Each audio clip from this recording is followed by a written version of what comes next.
The next step is to use Logic Pro X utility, which not that many people are aware of this utility. Now, it used to exist as a separate application inside the applications folder on your Mac inside the utilities, but for some reason Apple who develop, well, who own, they didn't create Logic. Logic originally was a company that started in Hamburg many years ago in the early 80s, if I remember. So I'm looking for Logic. Where's my software? Here, Logic Pro X. Now, right click, or on a Mac, control click on a Mac, show package contents. So again, I'm on the Logic Pro X application icon, but inside you have not just Logic's application, but you have impulse response utility. This is a separate software on its own. So the only way to call this program up, let me repeat the step: applications, Logic Pro X, control click, show package contents,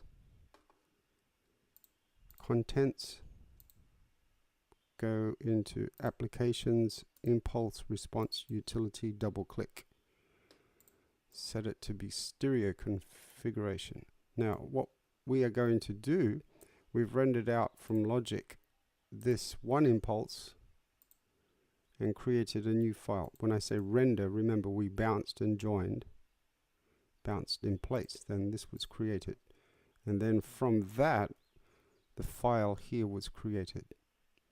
So what we are going to do next is take that file, this file, and simply drag it into the utility, impulse utility. Make sure you have specified it to be a stereo configuration. Don't worry about one speaker position, two mics.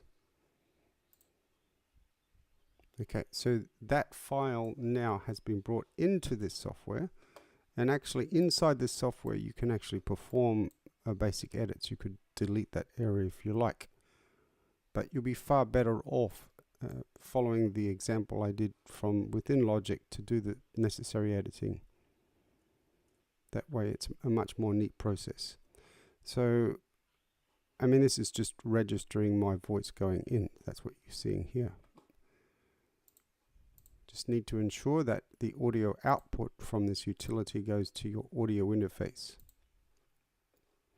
Now you can audition this impulse again, which came from bursting of the balloon, by going audition IR, and on your machine you may need to specify the output channel for some reason, and also enable it. I've already previously selected the output channel and enabled, but by default it seems not to be assigned.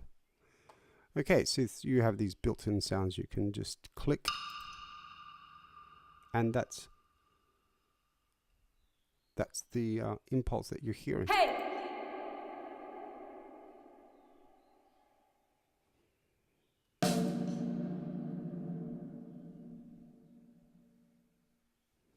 Okay, sounds good.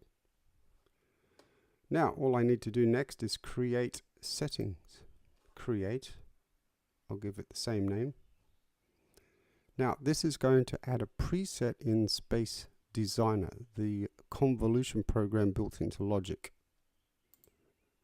Now make note of this: if you go from one computer to another, you should manually copy two files. They give you the path here for your impulse, for your file .sdir. So it's a Space Designer format of the, or version of the WAV file, and then another file that you need to create, copy, sorry, that was created, is the Space Designer preset file. So the .sdir is Space Designer's version of the WAV or AIF file.